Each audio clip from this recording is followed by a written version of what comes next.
Joining us tonight, Congressman Andy Biggs, co-chair of the Border Security Caucus. Congressman Biggs also serves on the House Judiciary Committee, Science, Space, and Technology Committee, member of the House Freedom Caucus. Congressman, great to have you with us.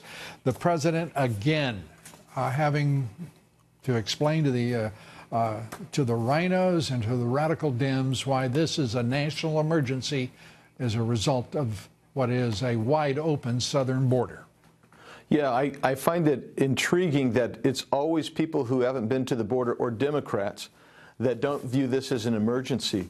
And I hear the arguments on our Article 1 power, but you know what? We delegated this already. Funding and policy is already in the statutes that we've delegated. Second thing is, the statute itself has broad definitions of an emergency, and you and I both know this is an emergency situation. No question. And there's no question the president has the authority under the 76 Act, as well as the Constitution of the United States, the only man in our government, the only person in our government responsible for national security.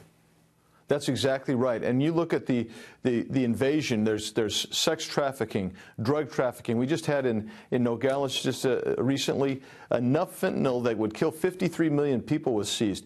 This is going on a regular basis, and we don't have fences and walls in so many places. And it's an emergency. Let me ask you about that committee you're on. Big investigation. Big investigation. Nadler, you're learning something about how a chairman should work from Nadler rather than Goodlatte? Well, one thing you're seeing is Mr. Nadler is taking the shotgun approach. And I want you to know, Lou, I looked over the list today. I'm particularly excited to see Julian Assange come in, which, of course, he's not going to. But that's what this is. This is theater. Trying to lay the groundwork to basically, if you can't impeach the president, try to embarrass him, his family, and punish anybody who supports this president. Does it occur to Nadler that he just might be making a complete and total ass of himself, and the American people will end up just laughing at him and his cronies and the radical Dems? Well, I'm not sure that they're that sensitive to what the American people are seeing and what they want to see. American people don't want to see this persistent, this kind of conflict. It adds gas to the fire of division that's going on. It's ridiculous as well, because think of this, Lou. They kept saying, well, we don't want to investigate because of the Mueller investigation going on, right? So the Mueller investigation, now they've dismissed it. Yeah, they've dismissed it, and that's because that's the peg they were hanging their hat on for impeachment.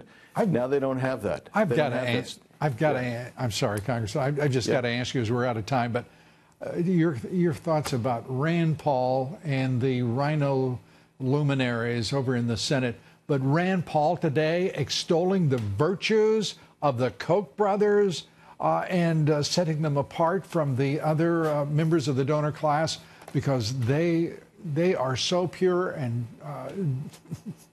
it's ridiculous what he said. Your thoughts? Rand marches to a different drummer. That's for sure. I'll just leave it there, Lou. He's marching to his own song. He is doing that. I think you might say that nicely. I would say that he is marching to the beat of whatever the Koch brothers, Wall Street, and others are drumming. He's not marching to his own beat, I assure you, Congressman. Andy Biggs, thanks so much. Appreciate it. Thanks, Lou.